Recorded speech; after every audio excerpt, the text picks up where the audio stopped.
"It seems there's been a mix-up, young man. We need you to move so that this seat can be reserved for our VIP guest," Jessica, the flight attendant, said, her voice dripping with condescension despite her polite tone. "This seat is typically reserved for special customers. I'm afraid you're not quite the right fit to be sitting here." Behind her, Karen Whitfield, a well-dressed white woman, stood impatiently, tapping her designer watch repeatedly. Her gaze was filled with scrutiny, flicking between Jordan Richardson, the young black student sitting in seat 2A, and the seat she clearly considered her personal territory. "I always sit here," Karen muttered, loud enough for those around to hear. "It's practically my seat." Jordan looked up, a fleeting hint of confusion crossing his calm face. He had done everything right. His father booked the ticket early, paid in full, and he arrived at the gate on time. Yet, somehow, his presence in this seat had become an issue that needed immediate resolution. Jordan Richardson, a 17-year-old black student, was sitting comfortably, watching his iPad. His casual shirt and black headphones made him look nothing like the typical first-class passenger. But for Jordan, that was perfectly normal. His father, Marcus Richardson, a famous CEO, had always taught him not to have to prove anything to anyone based on appearance or clothing. Just then, heavy, impatient footsteps echoed from the back of the cabin. A white woman with blonde hair tied up in an elegant bun, wearing a fashionable designer dress, approached Jordan's seat. She stopped, scanning Jordan from head to toe with a look of disdain. "Excuse me, are you in the wrong seat?" the woman asked, her voice high and cold. Jordan looked up, gently removing his headphones, and responded politely, "No, ma'am, this is my seat, 2A." The woman's face faltered, and she crossed her arms, now speaking with a more irritable and impatient tone. "I always sit in 2A on this flight. Are you sure you read your ticket correctly, or maybe they printed it wrong?" She glanced around as if looking for support. At that moment, head flight attendant Jessica walked over, her uniform fitting neatly, and her smile, once warm, quickly turned into a frown when she saw the scene.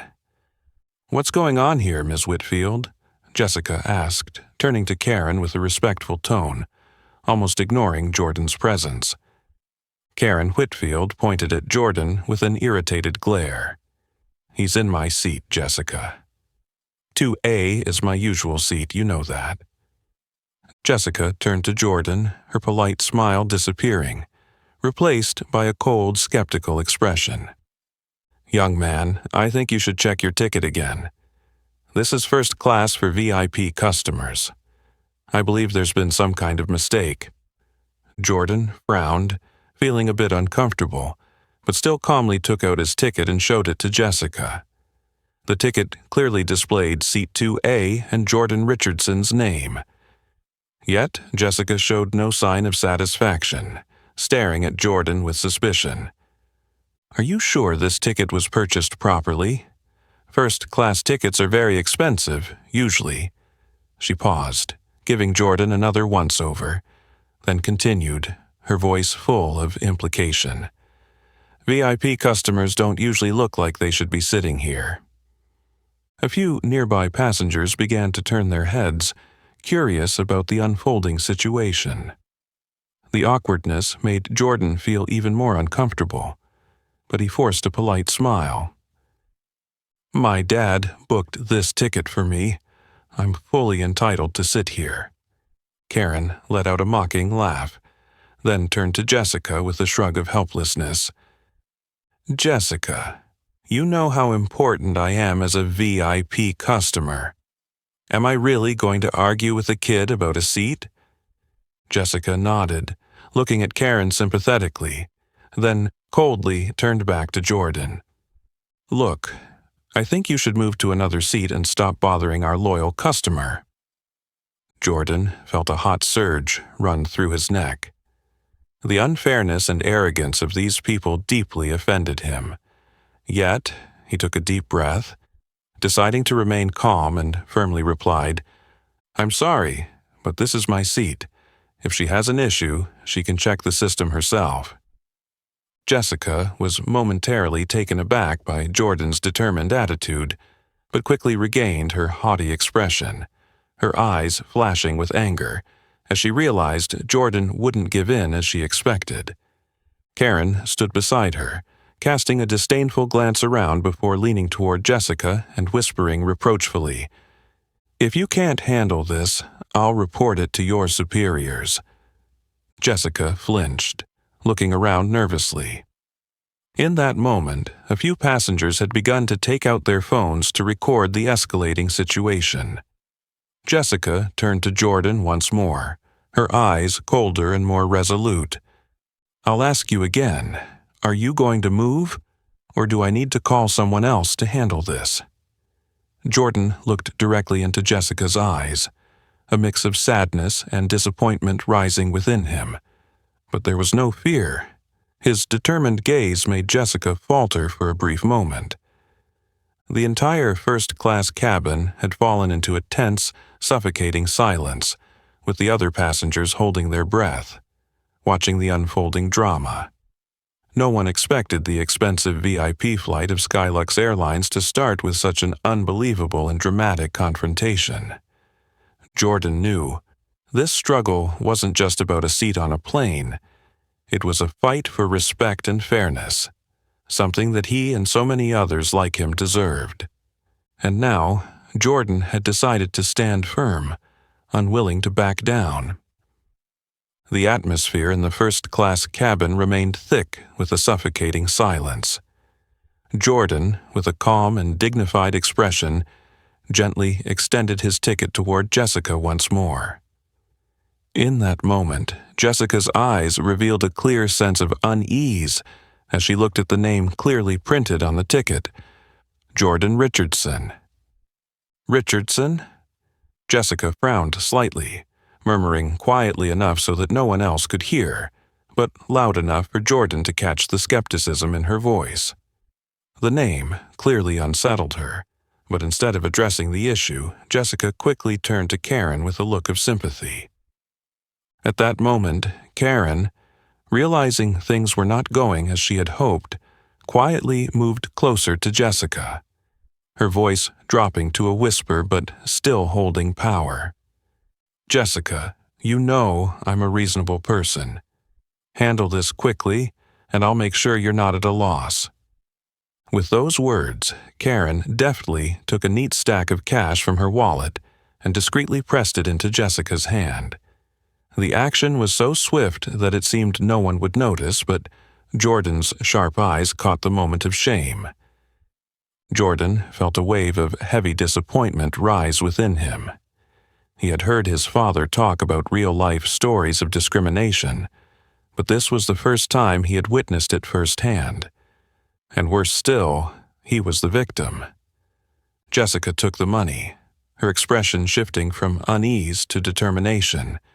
She turned back to Jordan, leaning in slightly as if to exert more pressure, her voice cold.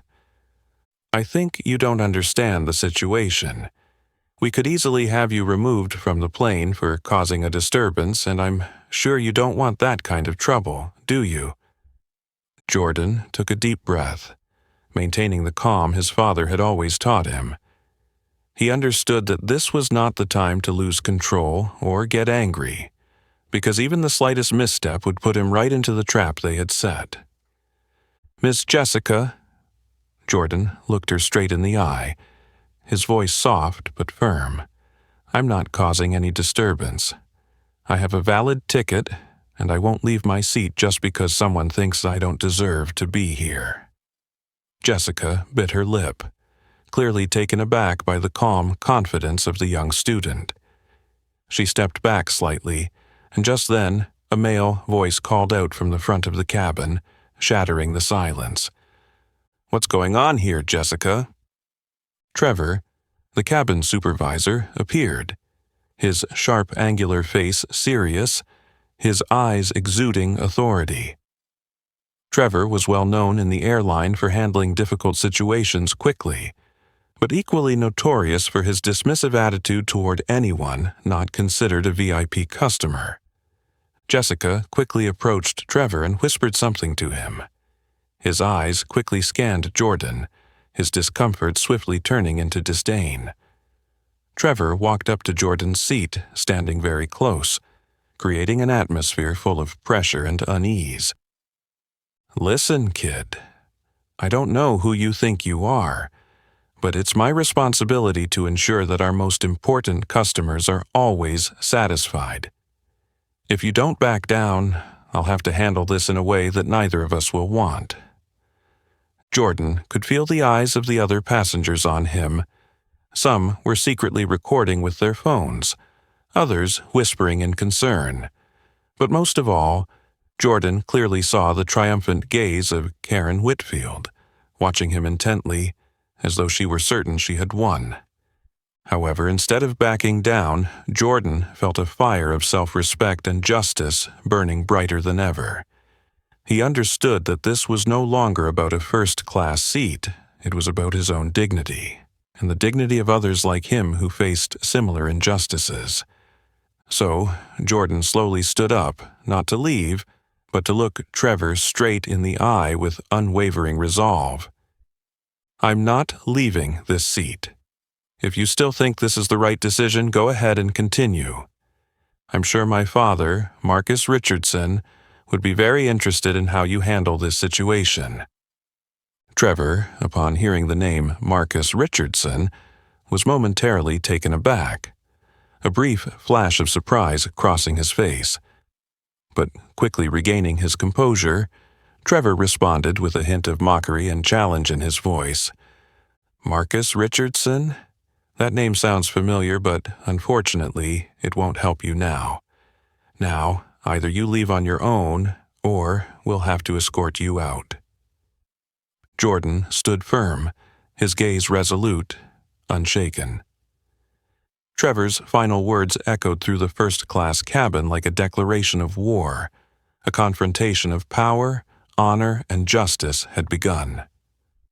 The moment Trevor finished speaking, the air in the cabin seemed to freeze for a few brief seconds. Jordan stood firm, without the slightest wavering, his calm gaze directed straight at the man in front of him. He slowly spoke, each word clear and polite. "I'm sorry, but I will not give up my seat. I haven't done anything wrong to be treated like this." The determination in Jordan's voice made Trevor pause. His eyes revealed a mix of anger and a hint of confusion at the unexpected response from the young student.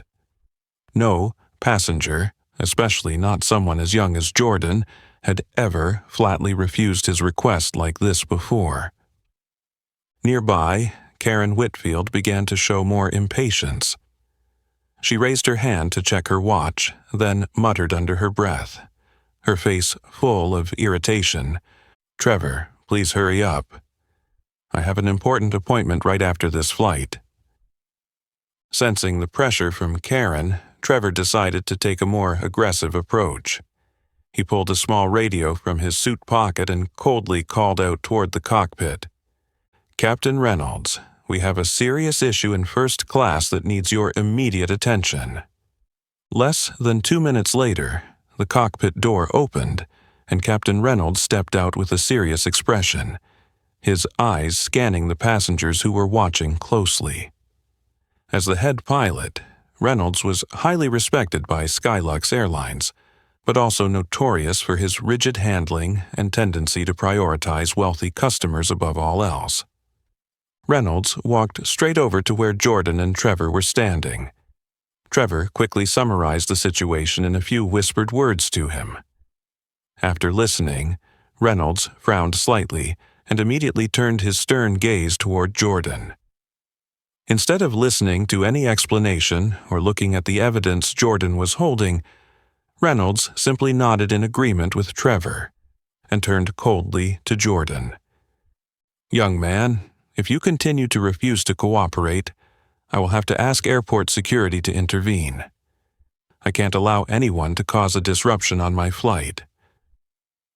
Jordan stood still for a moment, looking deeply into Captain Reynolds' eyes, hoping for some sense of fairness, but all he saw was a cold resolve, fully siding with Trevor and Karen. Jordan slowly spoke, trying to keep his composure. "Sir, I'm not causing a disturbance. I'm simply sitting in the seat that I've paid for. If you check—" "No need to check," Reynolds interrupted in a decisive tone. "You're delaying the flight. This is your last chance to leave your seat peacefully." Jordan fell silent, feeling a surge of disappointment and helplessness rise in his chest. But deep inside, he knew that giving in now would mean accepting injustice too easily. And he couldn't do that. "I'm sorry, but I will not leave my rightful seat," Jordan said gently but firmly. Reynolds, perhaps not expecting Jordan to challenge his authority, immediately pulled out his radio and signaled for airport security. "We have a disruptive passenger, requesting immediate security intervention." Just minutes later, 2 uniformed security officers boarded the plane. All eyes in the cabin were on Jordan. Passengers constantly raised their phones to record the unbelievable moment, while others whispered in disbelief and concern. One of the security officers spoke. "We need you to come with us off the plane right now." Jordan looked around the cabin one last time, his gaze meeting sympathetic looks, but also the cold, curious stares of those silently observing. Karen Whitfield stood a few steps away, her lips curling into a satisfied and triumphant smile, making Jordan feel like his heart was being crushed. He slowly gathered his belongings, stood up, and walked calmly, head held high. Jordan walked past Trevor, Jessica, Reynolds, and Karen without uttering a word of complaint, only offering a deep, proud look straight ahead. Outside the plane, at the boarding gate, hundreds of passengers in the waiting area had witnessed the entire scene. Many were filming, gossiping, and murmuring with surprise. Jordan descended the stairs with the security officers flanking him, feeling as though an invisible weight was pressing down on each step. Jordan knew this story wouldn't end here. But at that moment he couldn't have predicted that the injustice he had just faced would soon spark a massive wave, a wave powerful enough to change the fate of everyone involved. And he couldn't have known that, at that very moment, his father, Marcus Richardson, was beginning to receive notifications about the incident, his eyes serious as he watched the videos rapidly spreading across social media. A much bigger, fairer, and stronger battle had officially begun. At the moment when Jordan was escorted off the plane in front of hundreds of passengers, no one could have predicted that this moment would turn into a dramatic and uncontrollable turning point.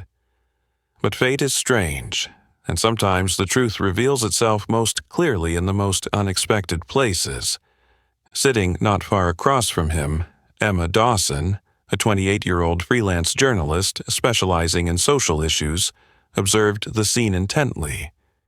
Emma was known for her keen eye, always paying attention to unusual situations around her. Her sharp eyes had been on the situation since Karen Whitfield approached the young student with an air of superiority. Emma had long brown hair tied neatly, and her deep green eyes always carried a sense of determination. She was the kind of person who could never accept injustice happening before her eyes without taking action. From the moment Jessica started pressuring Jordan to leave his seat, Emma carefully and discreetly began recording the entire sequence of events on her phone. The phone was held at the perfect angle, capturing every gesture and expression of the people involved. When Karen subtly slipped money into Jessica's hand, the act lasted only a few seconds, but was captured perfectly on camera. Emma also recorded Trevor's threatening attitude toward Jordan, as well as Captain Reynolds' indifference and injustice. Emma felt her heartbeat quicken as she held her phone. As someone who had written extensively about discrimination, she had never witnessed such a blatant and symbolic event like this before. This wasn't a vague argument. It was the stark and painful truth unfolding right before her. Emma waited until Jordan stepped down the stairs and was out of sight before stopping the recording. Her hands were slightly trembling from the emotions of anger and frustration. She knew that in her hands was not just a video, but a powerful weapon that could spark significant change. It didn't take long before Emma quickly opened her laptop. She spent a few minutes trimming and editing the video, keeping all the most crucial moments intact. The headline she wrote was short but powerful. Black student kicked out of VIP section, just because a white woman bribed. Emma hesitated for a moment before clicking the upload button on social media. She fully understood the immense power of moments like this. Within minutes, the video would be beyond her control. But deep down, she knew what needed to be done. This was her duty as a journalist, as a media professional, and above all, as a human being who could not stand by and watch such blatant injustice unfold. Emma hit the post button, and from that moment, the wheels of destiny began turning faster than ever. In less than 20 minutes, Emma's video had garnered over 100,000 views, thousands of shares, and emotional comments began flooding in like a torrent. Some couldn't believe their eyes. Others expressed their outrage at the blatant and disrespectful behavior of SkyLux Airlines. An account with millions of followers immediately shared the video, accompanied by an angry comment. "I can't believe this is still happening in 2024. A kid is treated like a criminal just because of his skin color and clothes. SkyLux Airlines, you owe this boy a public apology." That was all it took for the video to go viral on social media. In less than 2 hours, it had reached millions of views. The news was immediately picked up by major newspapers, TV stations, and popular media outlets. A flood of angry comments continued to pour in, and the hashtag number Justice for Jordan quickly rose to the top of trending topics.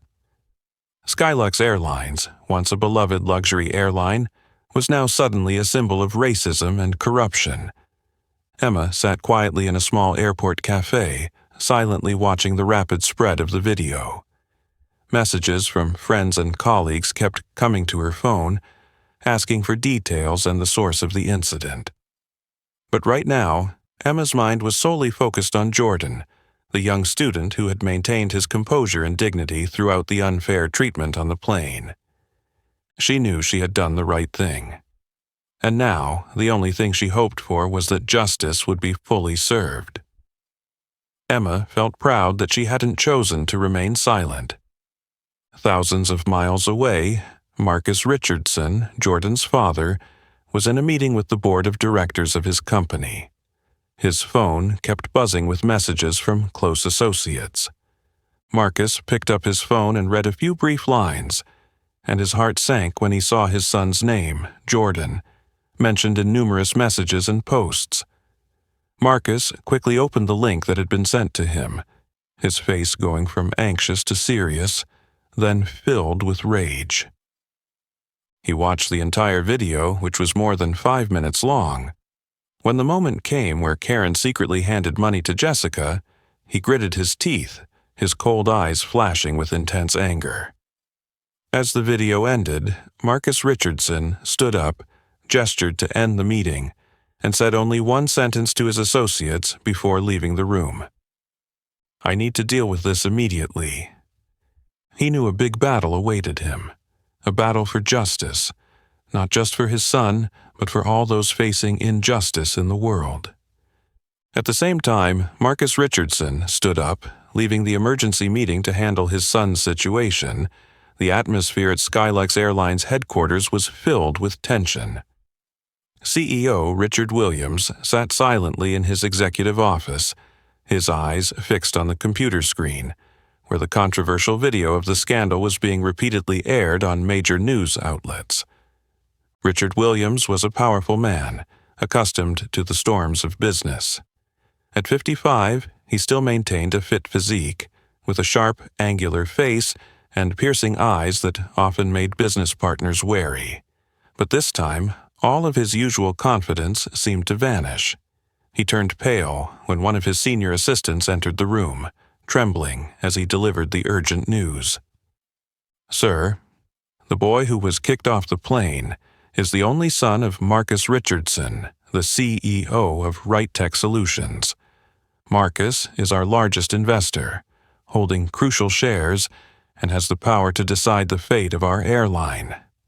The moment these words were spoken, it felt as though the room became freezing cold. Richard Williams shot up from his chair, his palms suddenly drenched in cold sweat, a rare reaction for a man who had weathered many major crises before. "Say that again?" Williams gritted his teeth, barely able to believe his own ears. The assistant shakily repeated, "Jordan Richardson is Marcus Richardson's son, our largest strategic investor. Major news outlets have confirmed it, and the story is spreading out of control, sir." Williams felt an intense headache come on. No one understood better than him the enormous power and influence Marcus Richardson held, the man who had saved SkyLux Airlines from the brink of bankruptcy 2 years ago with a massive investment, accompanied by vital strategic contracts. Marcus was also notorious for his zero-tolerance stance on any misconduct or racism. Richard Williams immediately called an emergency meeting with the airline's senior leadership. Less than 30 minutes later, the top executives of SkyLux Airlines were seated around the large conference table, all wearing anxious and tense expressions. At the far end of the room, a large screen displayed SkyLux Airlines stock prices, which had been continuously plummeting in red. In less than an hour, SkyLux's stock had lost millions of dollars in value, causing everyone to sit up straighter as if pricked by 1,000 needles. "This is a disaster," Chief Financial Officer David Anderson spoke up, his voice trembling but clear, trying to maintain composure. "We need an official statement immediately to mitigate the damage. Every second that passes, we're losing millions of dollars." Richard Williams glanced around the room, his eyes filled with anger and disappointment. How did this happen? His voice was like cold steel, heavy and harsh. How could we let a student be treated like this, especially when he's the son of the person on whom we rely entirely? The room fell silent. After a moment, a hesitant voice spoke up. It was Lisa Morgan, the head of customer service, known for her desire to please VIP customers. "Sir, I'm afraid this is not the first time something like this has happened. It's just that this time, it's been clearly recorded on video and is highly embarrassing, and the boy happens to be the son of someone extremely powerful.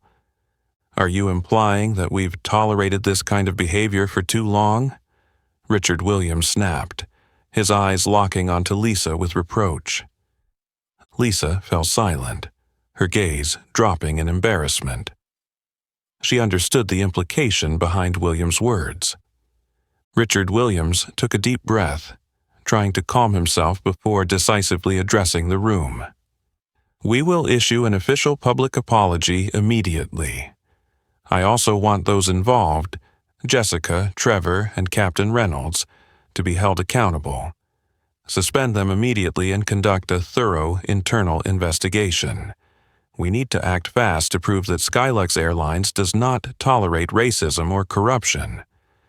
He paused for a second and then continued, his tone even more serious. "But I fear that won't be enough. We need to reach out directly to Marcus Richardson to resolve this issue at its root. I'll personally call him and meet with him."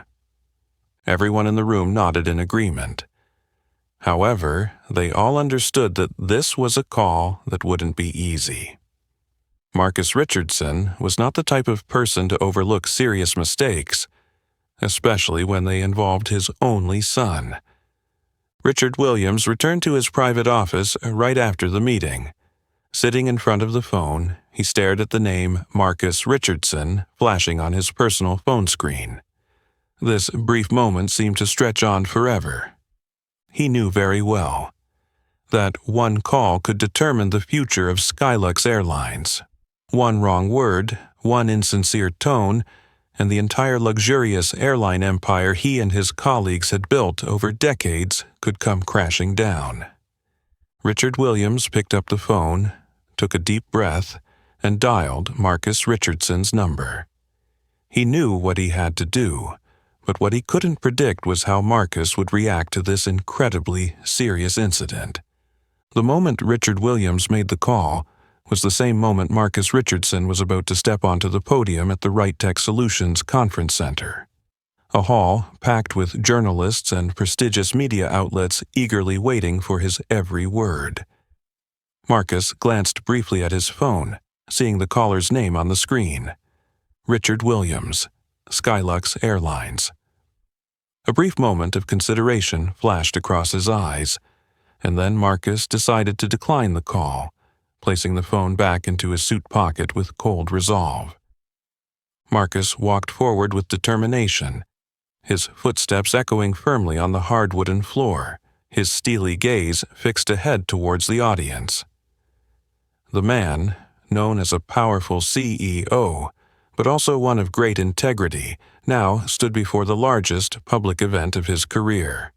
He adjusted his tie gently, his sharp eyes scanning the crowd, before beginning his speech in a calm but firm tone.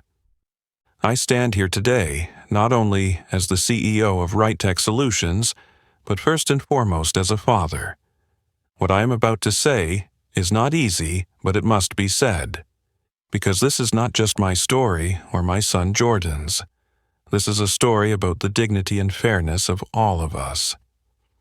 Marcus paused for a moment, the room almost completely silent, waiting for each word to come from the man at the center of attention.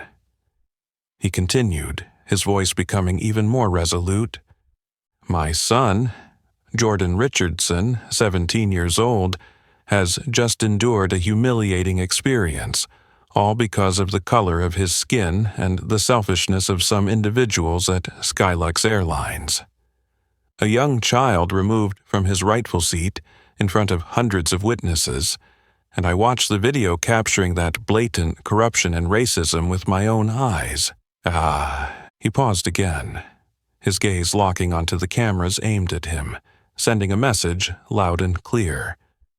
I once trusted SkyLux Airlines, invested heavily in this company believing they were deserving of their reputation and trust. But after what has happened, I can no longer, and will never again, associate with an organization that disregards human ethics and dignity. Marcus Richardson looked around the room one more time, then declared decisively, Today, I officially announce that Right Tech Solutions will terminate our $50 million strategic partnership with SkyLux Airlines. Not only that, but we will also withdraw all our investments and shares in this airline. Right Tech will never tolerate such acts of racism and injustice.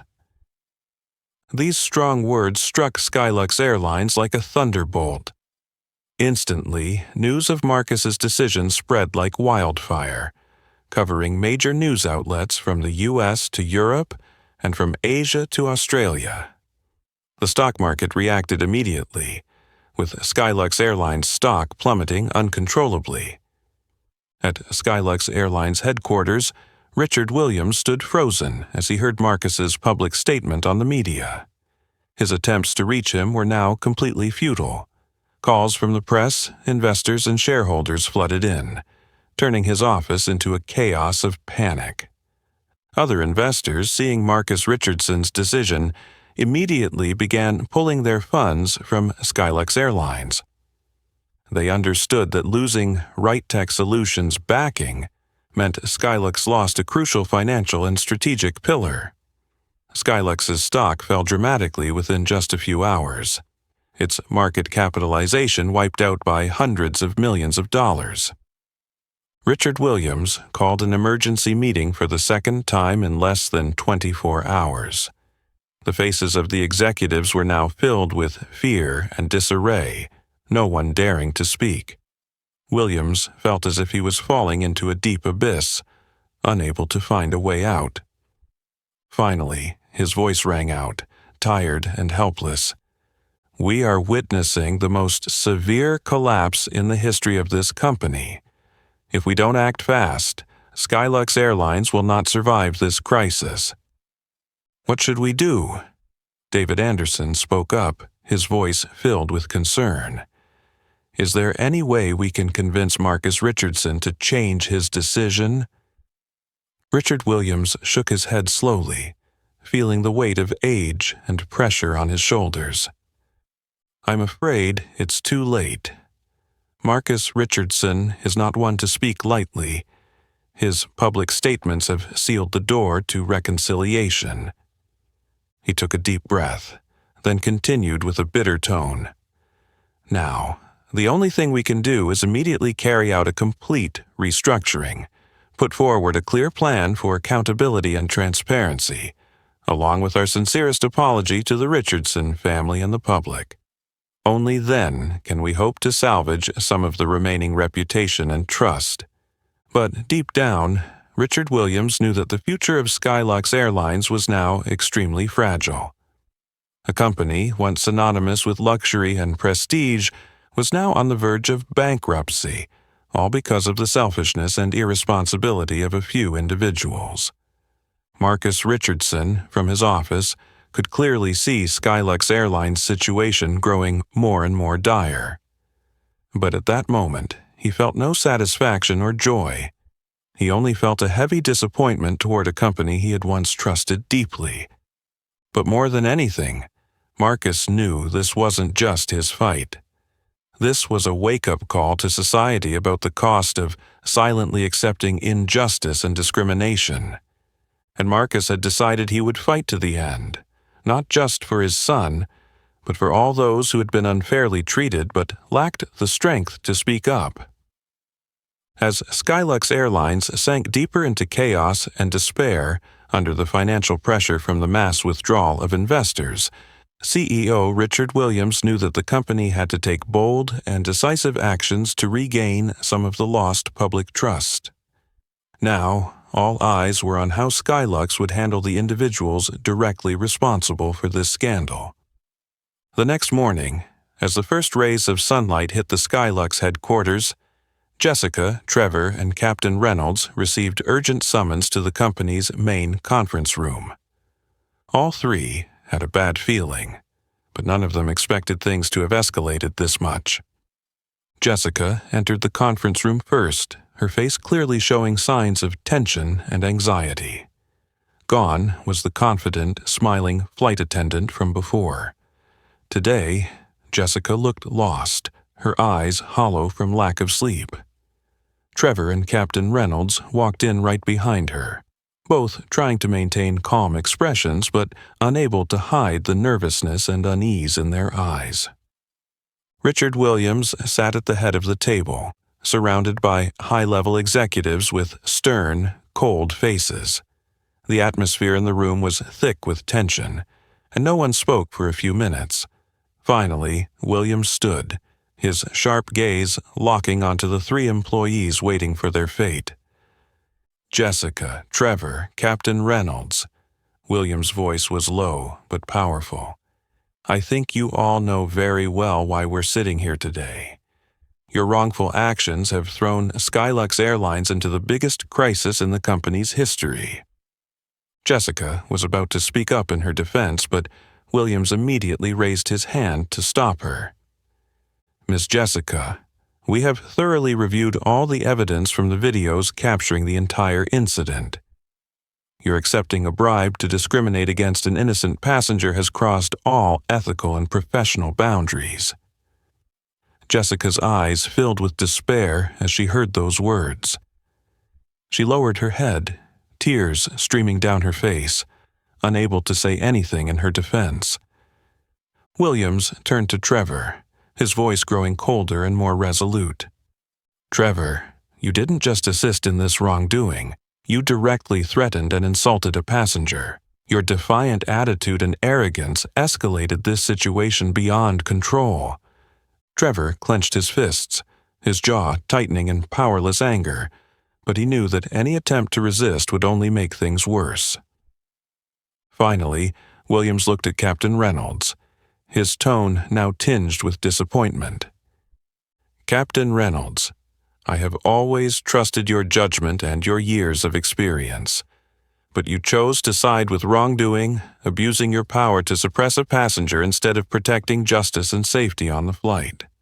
This is a grave failure in the responsibility of a chief pilot." Reynolds remained silent, his face aging a few years in that moment. He had never felt so humiliated in all his 3 decades of flying. Williams took a deep breath and made his final declaration. "Therefore, the Board of Directors has decided to terminate all 3 of your contracts, effective immediately.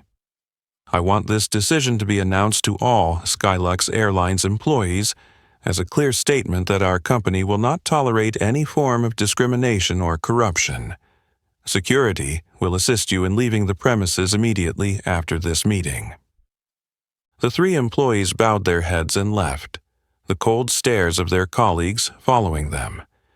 The moment they stepped out of that door, they all realized their careers and reputations were officially over.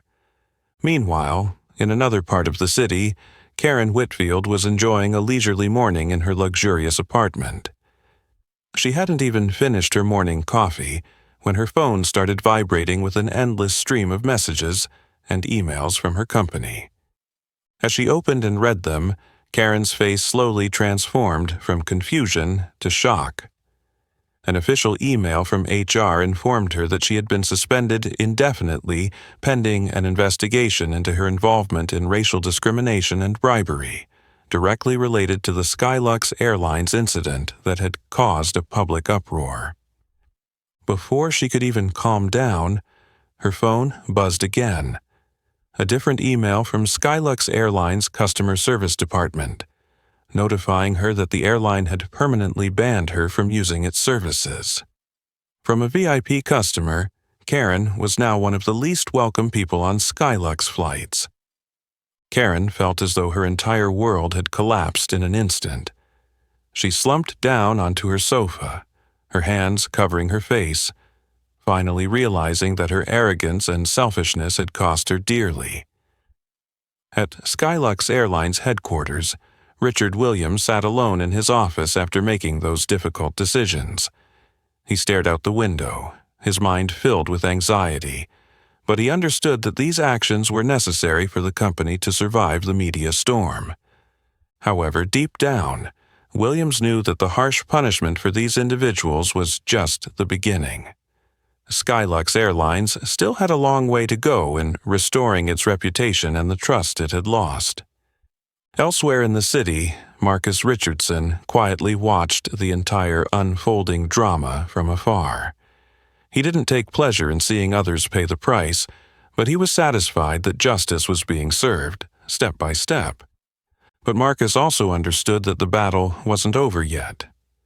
True justice would only be achieved when the entire system that caused such injustices was changed at its roots, and he decided that he would continue to fight until no one else had to suffer the same injustices his son had just endured. When the severe firing decisions were announced by SkyLux Airlines, Marcus Richardson had yet to make any further statements. While SkyLux's leadership anxiously hoped that Marcus's anger would subside after their recent actions, they were unexpectedly met with an official letter from his office by the end of the day. Richard Williams opened the letter with a heavy heart, his chest sinking as he read the polite yet firm language of Marcus's words. The letter demanded that SkyLux Airlines immediately suspend all flight operations for 48 hours in order to carry out mandatory anti-bias and anti-racism training for all employees, from senior management to ground staff, flight attendants, and pilots. After reading the letter, Williams was almost stunned. Halting all flights for 2 days was not only a shock to the airline's reputation, but also an immense financial loss, estimated to run into the millions of dollars. He glanced around at the senior executives sitting quietly around the meeting table, their faces full of helplessness and concern. Williams knew they had no choice but to comply with Marcus's difficult demand. "Everyone," Williams spoke, his voice heavy, as if weighed down by invisible pressure. "We cannot oppose this request. This is no longer a negotiation. It's a clear order from Marcus Richardson. If we refuse, SkyLux Airlines will undoubtedly face complete collapse. We have no way out." The people in the room exchanged silent glances, their faces reflecting disappointment and sorrow at the harsh reality. Finally, David Anderson, the CFO, spoke up reluctantly, but understanding that this was the only thing that could be done. "I agree with you. We have no choice but to accept it. Though this will cause colossal losses, it may be the only way for SkyLux Airlines to have a chance at recovery." The others nodded silently. Williams let out a long, heavy sigh before ending the meeting with a voice full of resignation. "Announce immediately the suspension of all flights. We will take full responsibility to the public, our passengers, and all relevant partners. Prepare yourselves for the upcoming media storm." As soon as the announcement was made that SkyLux Airlines would suspend all operations for 48 hours to conduct mandatory anti-bias and anti-racism training, the public reaction exploded in fury. The media and major news channels continuously reported and analyzed the losses the airline would face. Airports, large and small, were thrown into chaos as thousands of passengers suddenly lost their flights and scrambled to rearrange their schedules. Complaints, emails demanding compensation, and passenger anger flooded SkyLux Airlines' customer service office. However, the company's leadership knew that there was no choice but to endure this storm if they wanted to preserve any hope for the future. At the same time, Marcus Richardson publicly spoke out on major media platforms, explaining that the decision to demand SkyLux Airlines suspend operations was necessary to bring about real change from within the company, ensuring that no passenger in the future would ever have to endure the injustices that his son just experienced. Marcus's statement received widespread support from the public, human rights organizations, and the online community. He clarified that his goal was not to destroy SkyLux Airlines, but to help them recognize a long-standing issue within their company, an issue that had allowed injustices to occur. Marcus also sent a clear message to society as a whole. We cannot accept any form of racism or bias anywhere.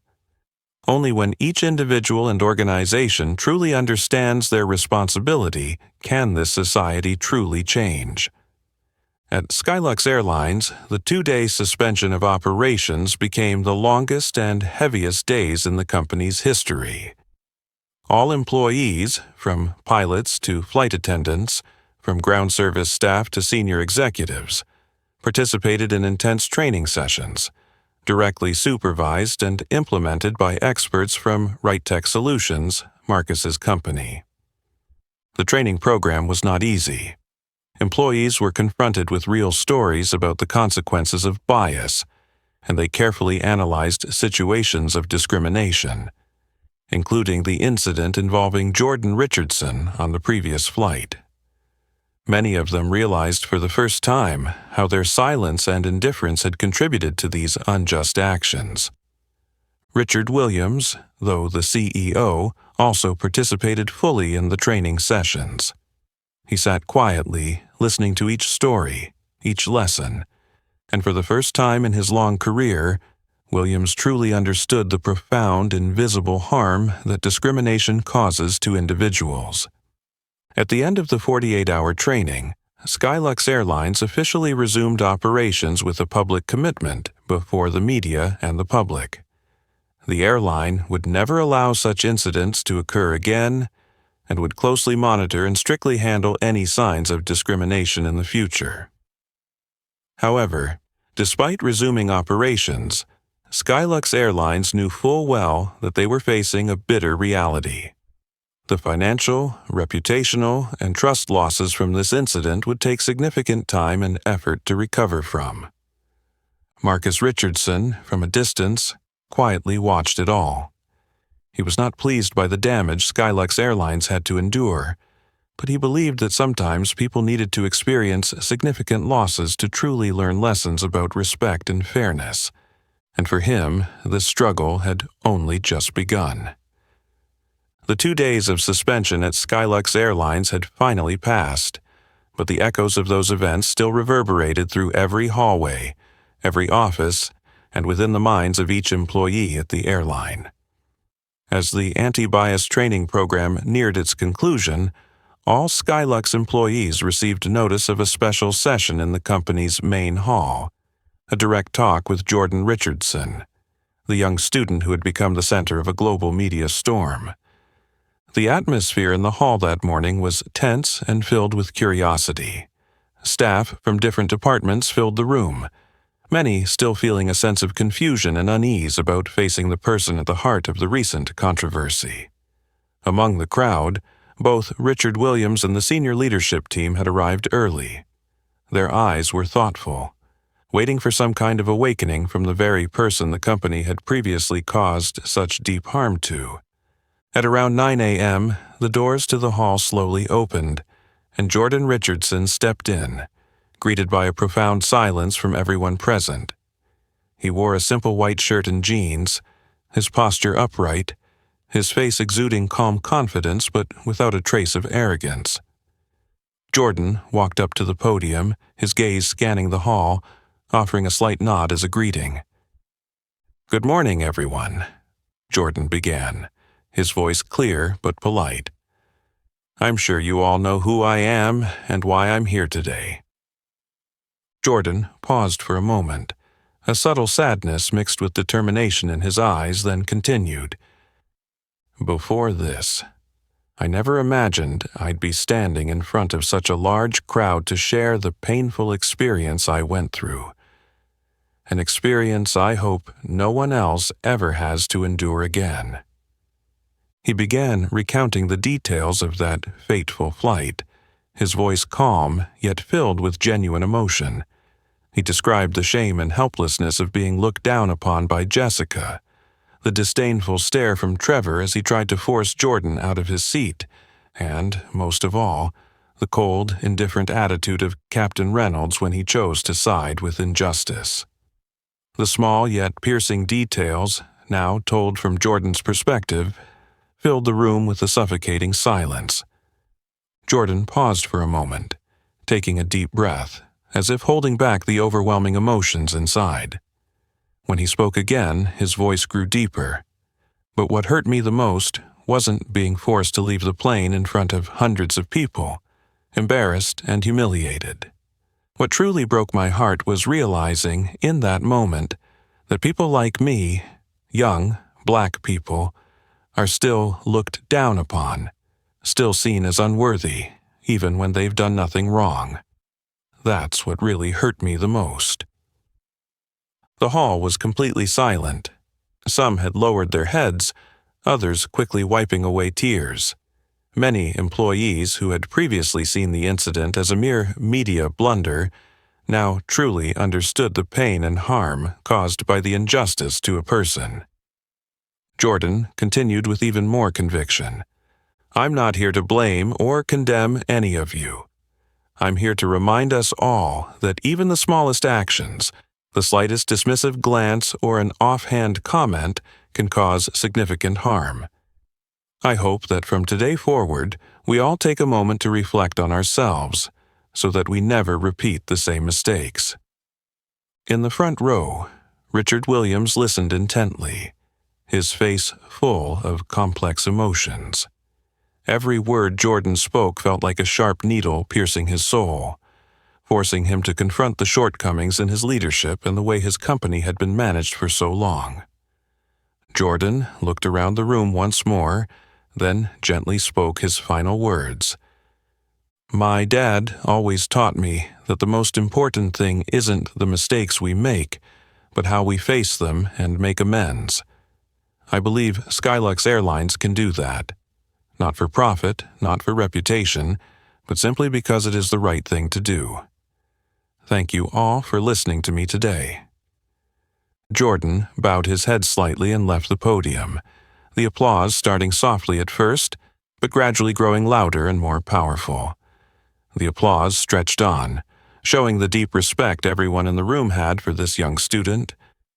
Richard Williams watched Jordan walk away, and a strange feeling of admiration stirred in his heart. For the first time in his life, the powerful CEO understood something crucial. No amount of money, no business success could ever compensate for the emotional harm his company had caused to people like Jordan. Turning to his colleagues, his gaze was serious but resolute. "Today's talk was truly the most important lesson of my career. I think it's time for us to make real, fundamental changes so that no one ever has to go through what that young man just described. I hope you all feel the same." Everyone else nodded in agreement. Jordan's honest and profound sharing not only helped SkyLux Airlines realize the deep issues within the company, but also ignited a powerful sense of responsibility and determination to change within each individual in that room. As Jordan walked out of the hall, he felt much lighter. He knew that, although it was just a brief sharing session, it had created a powerful force that helped many awaken and become ready to act for change.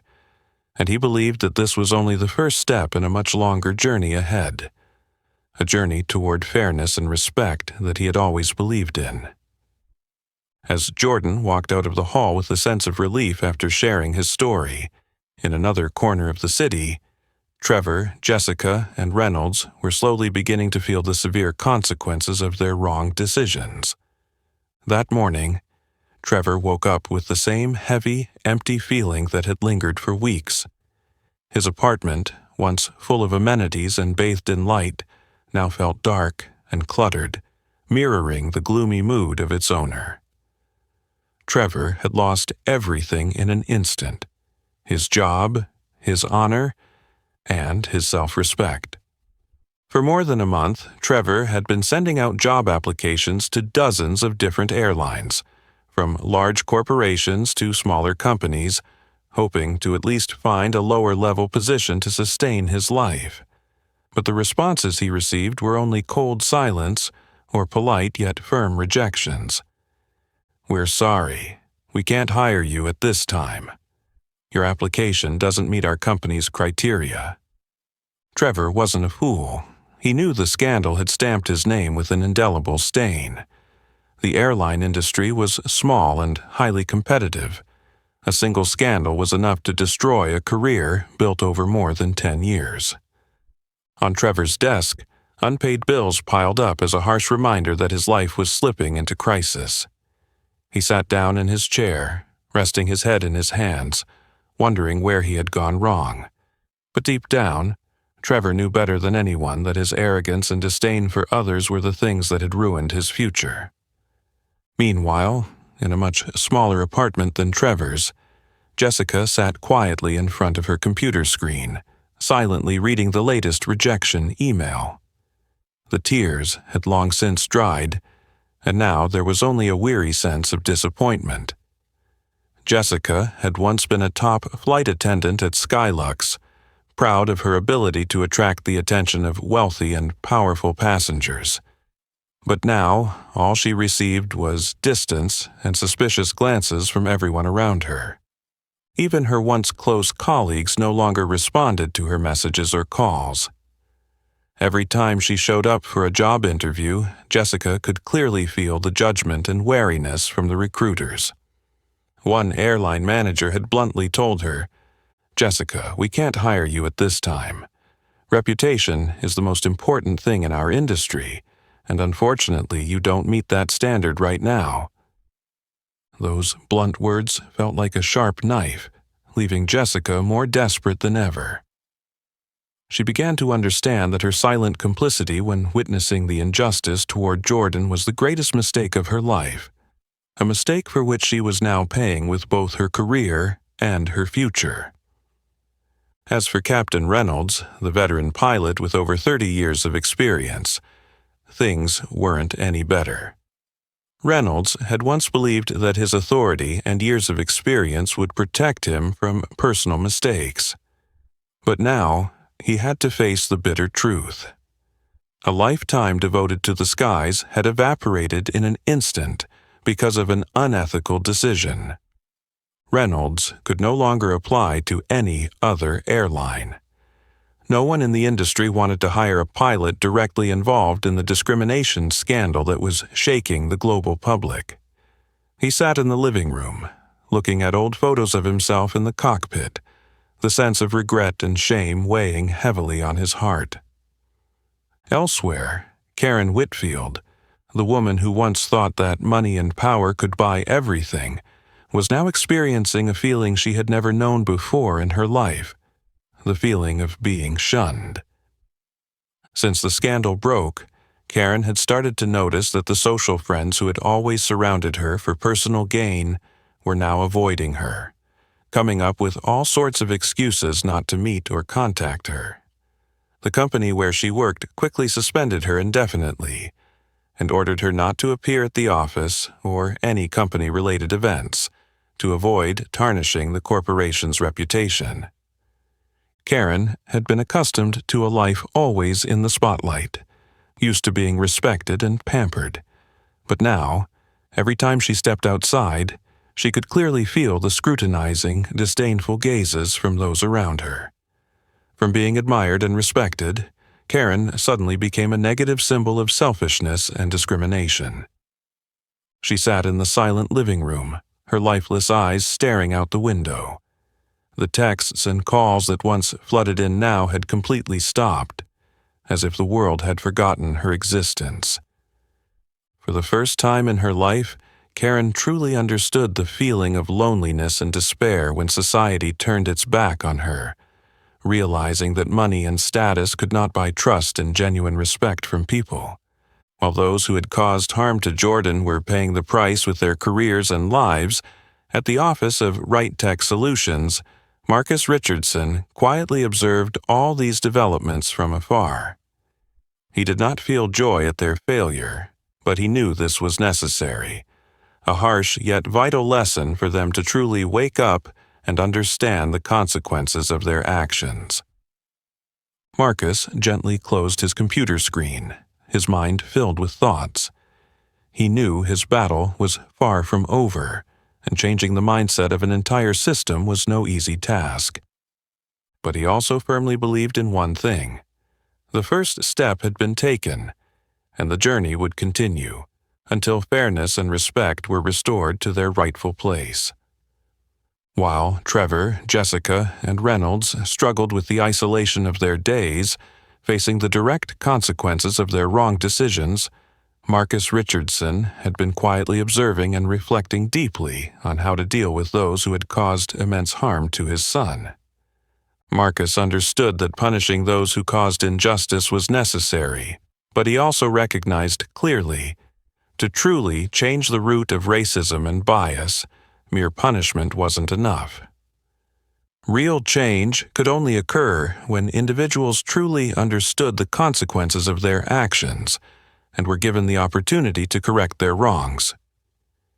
It was from this deep understanding that Marcus decided to establish a special program called Second Chance, a humanitarian project aimed at giving individuals who had made severe mistakes due to bias and discrimination an opportunity to reform, learn, and fundamentally change their mindset. The news of Marcus Richardson establishing the Second Chance program quickly spread through the media, attracting widespread public interest. Even those who had once harshly condemned the actions of Trevor, Jessica, and Reynolds were surprised and moved by Marcus's humanitarian gesture. When Trevor received the notification that he could participate in this special program, he was initially hesitant. His wounded pride and overwhelming guilt made him feel unworthy of any forgiveness. But in the end, he decided to join. The realization that this could be his last chance to reclaim his true self made him take the leap. On the first day in the classroom of the Second Chance program, Trevor felt as if he were entering a completely foreign world. The classroom was simple, with participants from various backgrounds, but they all shared one common trait. They had all made severe mistakes due to bias. In those initial moments, Trevor remained silent and withdrawn, avoiding the gazes of the others. In a corner of the room, Jessica sat quietly with a similar look of anxiety. Jessica had never imagined that she would end up in this situation. She had once been confident and proud, but now that pride had been crushed, leaving a void in her heart that only regret could fill. But Jessica knew she had to face reality, to learn how to look at her mistakes directly if she were ever going to change. Then there was Captain Reynolds, the oldest man in the class, who was also present. He was quiet and reserved, but his eyes carried a deep sense of regret. Reynolds had once been a respected and admired pilot, but now he knew that respect could only exist if he truly acknowledged his mistakes and accepted change. The training program of Second Chance wasn't filled with dry lectures or theory. Instead, it consisted of candid discussions where participants were forced to confront the very mistakes they had made. During one crucial class, Marcus Richardson himself attended and spoke directly to the participants. The atmosphere in the room was tense as he walked in, but Marcus simply smiled gently, breaking the tension with his calm and sincere voice. "You are all here today because you made mistakes. But I believe that we all can make mistakes. What matters most is not the mistakes that have been made, but how we face and overcome them." Marcus continued, his gaze stern yet filled with compassion as he looked directly at Trevor, Jessica, and Reynolds. "I created this program not for you to forget your wrongs. On the contrary, I want you to remember them deeply, so that you never repeat them again." Marcus's words struck Trevor like a sharp pain in his chest, but at the same time, it was a strangely relieving feeling. For the first time since the incident, he realized that he wasn't just being punished, he was being given a real opportunity, an opportunity to become a better person. Jessica quietly wiped away her tears. In the past few days, she had constantly tortured herself for her silent complicity. But today, when Marcus spoke of forgiveness and change, she realized that true change begins with facing her own mistakes. Captain Reynolds sat at the back of the room, still silent, but for the first time in his life, he felt truly understood. Reynolds had once believed that someone like him couldn't make mistakes, but it was his overconfidence that had caused him to lose sight of the most important values he had once pursued. Now, he knew that the only way to fix those mistakes was to accept change from within himself. The Second Chance program continued for several weeks. Trevor, Jessica, and Reynolds gradually learned to reflect on their behaviors, gaining a deeper understanding of the harm that bias and discrimination had caused to others, especially Jordan, the boy who had directly suffered the consequences of their actions. By the end of the program, all three had a clear understanding of the severe mistakes they had made. But more importantly, they all understood that they had been given a special chance to correct, change, and start anew. Marcus Richardson watched the entire process with patience and deep compassion. He knew that changing the deep-seated prejudices in people's minds was incredibly difficult, but he also believed that true fairness and respect could only be built when each individual truly understood and accepted the need to correct their wrongs. And he understood that, although the journey was long, the most important step had already been taken. That was giving those who had made mistakes a real chance to change and return to the true values of being a human being. The Second Chance program became a turning point in the lives of Trevor, Jessica, and Reynolds. After their difficult early days confronting their past mistakes, the three of them now understood clearly that the only way to regain trust and respect was to bravely face the truth, no matter how bitter and painful it might be. During that special group meeting, Trevor was the first to stand up and share his personal story.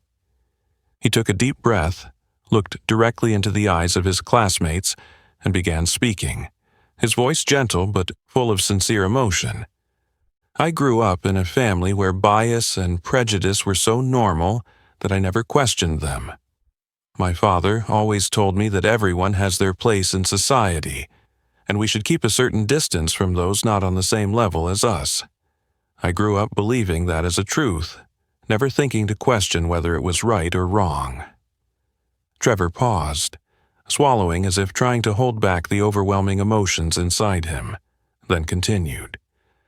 The day the incident with Jordan happened, I acted exactly as my father had taught me, looking down on and suppressing a boy just because I believed he didn't deserve respect. But from that moment on, my life turned upside down. I lost everything I had once valued, my job, my reputation, my career. But the most painful realization was that what I had truly lost was the kindness and humanity I should have always had. At that moment, Trevor's eyes were full of regret, but there was also a glimmer of sincere hope.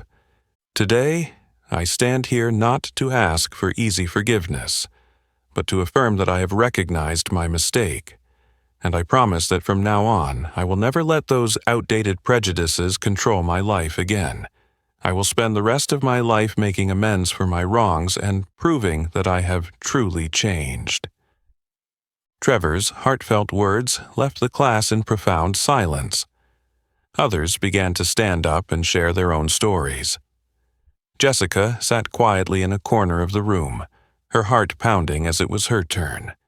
She stood up, her voice gentle at first but gradually growing firmer as she admitted the hardest truth she had long avoided.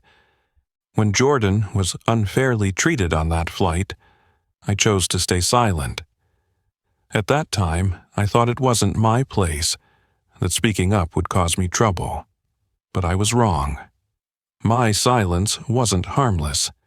It was the most dangerous complicity to that unjust behavior. Jessica looked directly at Marcus Richardson, who was still listening attentively with eyes full of empathy, and then continued with determination. Now, I understand that staying silent in the face of injustice is no different than directly causing it. I have lost so much to learn this lesson, but I promise that from now on, no matter where I am, I will never choose silence again. I will always speak out to defend those who are treated unfairly, no matter how difficult it may make things for me. Jessica's sincere and resolute words touched the hearts of everyone present. It was clear to all that her public admission of guilt and her commitment to change was not easy, but this only further proved that Jessica was truly walking the path of transformation. In the corner of the room, Captain Reynolds sat silently, listening to Trevor and Jessica's stories with a thoughtful expression. When it was his turn to speak, he slowly stood up, his face showing a mix of shame and deep regret. I've spent my whole life climbing the power ladder in the aviation industry. I've always been proud of my position as chief pilot, of the authority and respect that position brought. But it was that power and status that caused me to lose the most important thing: my integrity and compassion. Reynolds took a deep breath, his voice thick with emotion as he continued. That day, when faced with the decision to protect an innocent boy or to protect the interests of the wealthy, I made the wrong choice. I chose power, rank, and my own safety over doing what was right. That was the biggest mistake of my life. He looked directly into Marcus Richardson's eyes, speaking with the utmost sincerity. I am truly sorry to you and Jordan from the bottom of my heart. I cannot change the past, but I promise I will dedicate the rest of my life to doing whatever I can to make amends. I will do everything in my power to educate young people in the aviation industry about the importance of ethics and responsibility, so that no one else has to make the same grave mistake that I did. Reynolds' words ended in a deep silence that resonated throughout the room. Marcus Richardson gave a gentle nod, his eyes full of understanding and empathy. He stood up and walked toward the three of them, his voice firm and resolute. "I greatly appreciate your courage and sincerity. I believe that directly facing your mistakes is the most important step toward real change. The road ahead will still be long and full of challenges, but I believe that all of us can overcome it if we are brave and sincere." The group meeting ended in deep emotion. Trevor, Jessica, and Reynolds walked out of the classroom feeling much lighter. They understood that this was only the first step on the challenging journey of making amends ahead. But now, they no longer felt afraid, because they knew they were no longer alone on the path to reclaiming their true worth. After the difficult and challenging months in the Second Chance program, Trevor, Jessica, and Reynolds began to slowly find themselves again, while SkyLux Airlines, the airline that had once been on the brink of bankruptcy due to a discrimination scandal, was now entering a completely new phase. A spectacular rebirth. 6 months had passed since the shocking incident, and the atmosphere at SkyLux Airlines headquarters had completely transformed. The offices, hallways, and airport check-in counters were filled with a spirit of renewal, alongside the dedicated and open attitude of all the staff. Longtime customers of the airline could clearly see the difference. They were greeted with genuine smiles. There was no longer any distinction between VIP and regular passengers, and most importantly, every passenger felt they were being treated equally and fairly. This change did not come by chance. Immediately after the scandal, CEO Richard Williams and the airline's leadership implemented a thorough reform. SkyLux Airlines invested millions of dollars in anti-bias training programs, completely overhauled their recruitment processes, and applied strict standards of ethics and transparency at all management and operational levels. This led SkyLux Airlines, once on the verge of collapse, to unexpectedly become a model for social responsibility in the international airline industry. 6 months after the scandal, SkyLux decided to invite independent auditing organizations to reassess their entire operations, corporate culture, and customer service quality. The audit results were a powerful boost, confirming that SkyLux Airlines had now completely eliminated discriminatory behaviors and biases. The report was widely published and received great praise from the media and the public. SkyLux Airlines officially declared, "the airline for everyone," with no more discrimination in service, which had once been a major stain on the airline's history. Not only that, but SkyLux Airlines' story of reform became a special source of inspiration for the entire global aviation industry. A number of airlines, large and small, around the world, began to follow the reform model that SkyLux had successfully applied. An international seminar on social responsibility in the airline industry, with speeches from Marcus Richardson and CEO Richard Williams, became an event that attracted thousands of leaders and senior managers from some of the most renowned airlines in the world. At this seminar, Richard Williams stood on stage, confident yet humble, clearly explaining the painful lessons SkyLux Airlines had gone through and how they had risen from their worst mistakes. "We made some big mistakes, but it was those very mistakes that helped us realize that ethics, fairness, and humanity are the most important foundations in business. We understand that change is not just about saving face, but about creating a sustainable and better future for everyone." Marcus Richardson, who had fiercely opposed SkyLux Airlines when the scandal first broke, was also present at the seminar. This time, he stood alongside Richard Williams as a companion, rather than an adversary, speaking with a voice full of conviction. "What matters is not how badly we made mistakes, but what we learned from them." SkyLux Airlines today is the clearest proof of the real change that all of us have been waiting for. I hope SkyLux's reform will inspire the entire aviation industry so that no one has to endure injustice again. The collaboration and forgiveness between Marcus and SkyLux Airlines became a powerful message that moved the world. The public began to view SkyLux Airlines with newfound sympathy, and the number of new customers and strategic partners grew rapidly. Not only regular passengers, but even human rights organizations and social activists who had strongly condemned the scandal now recognized that SkyLux Airlines had truly changed. Many major newspapers called this event a miraculous rebirth, as it clearly showed that real correction and change can be achieved if an organization has the courage and determination to do so.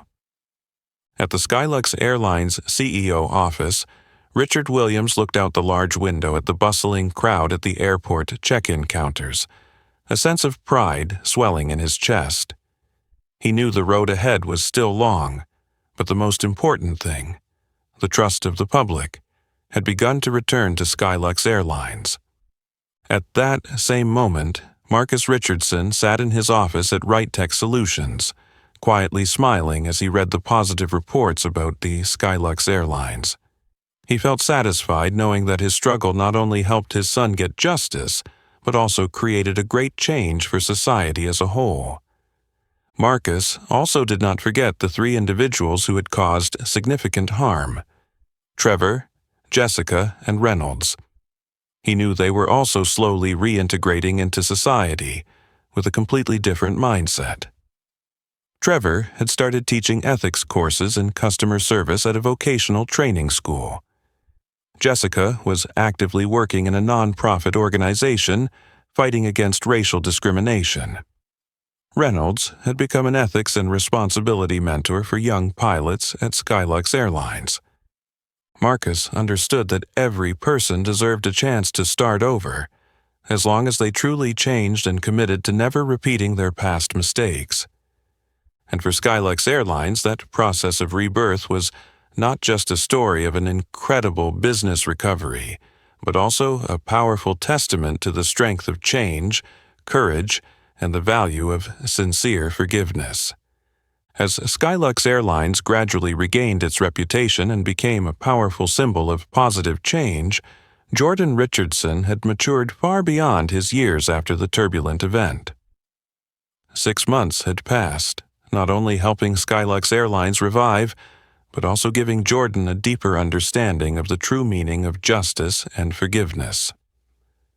On a warm spring day, Jordan stepped onto the stage at a national human rights event, under the watchful eyes of thousands of people, including the media, social activists, and especially young leaders from across the country. He stood there, confident and composed, a stark contrast to the young student who had once left that flight in pain and despair. "Hello, everyone," Jordan began with a calm yet clear voice. "My name is Jordan Richardson. Many of you here may know me from a story I never thought I'd be the main character in. A story of injustice and bias, but also a story of the power of change and forgiveness." Jordan paused for a moment, his deep gaze scanning the audience before continuing with heartfelt emotion. "When I was asked to leave my seat on a SkyLux Airlines flight simply because of my skin color, I felt truly helpless and hurt.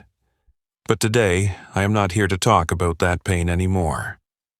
Instead, I want to share what I've learned, what my father, Marcus Richardson, has taught me over these past few months."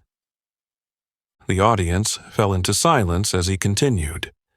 "My father has always said that true justice is not simply about punishing those who are wrong. It's much bigger than that. True justice is when those who make mistakes recognize the consequences of their actions and sincerely seek to make amends. It was through this that I learned that forgiveness is not about forgetting the wrongs, but about giving others a chance to right their wrongs." Jordan paused again, his gaze inadvertently meeting the eyes of 3 familiar faces sitting in the audience: Trevor, Jessica, and Captain Reynolds. They all sat in silence, their faces reflecting deep respect but also shame and regret. Jordan gave a gentle nod in their direction, a simple gesture but one filled with meaning, showing that he had truly forgiven them. Jordan's voice deepened as he continued. "I choose to forgive those who have hurt me, not because I want to forget what happened, but because I believe that only forgiveness can truly allow them to change. And the most important part of forgiveness is that it allows me to move forward without carrying the burden of resentment or hatred." The applause erupted loudly throughout the hall. Many people were moved to tears by the maturity and depth of the young boy's words. Jordan smiled gently at the support, then turned his eyes toward his father, Marcus Richardson, who had stood by him throughout this journey. Marcus stood up and walked over to Jordan, placing a hand softly on his son's shoulder. His voice rang out strong and firm. "I used to think that justice meant severely punishing those who cause injustice, but through what's happened, I've realized that punishment alone is not enough. True justice must also include education and change. Only that can help our society move forward." Marcus looked around the hall, his eyes filled with determination and belief. SkyLux Airlines made a grave mistake, but instead of disappearing in collapse, they chose the much harder path, that of making a deep change, correcting their mistakes, and proving to all of us that anyone can learn and grow. Today, SkyLux is not just an airline rebounding in business, but has become a powerful symbol of the ability to correct mistakes within our society. Marcus glanced at Richard Williams, the CEO of SkyLux Airlines, who sat in the audience, deeply moved. Williams nodded slightly at Marcus, a silent confirmation of the difficult journey they had both overcome together. Jordan concluded his speech with words full of emotion but strong resolve. "I hope my story will be a lesson to everyone. True justice can only be achieved when we are not afraid to face our mistakes, bravely fix them, and most importantly, be ready to forgive. Not to forget the wrongs, but to build a better future." The talk ended with a long round of applause, reverberating emotionally through the hall.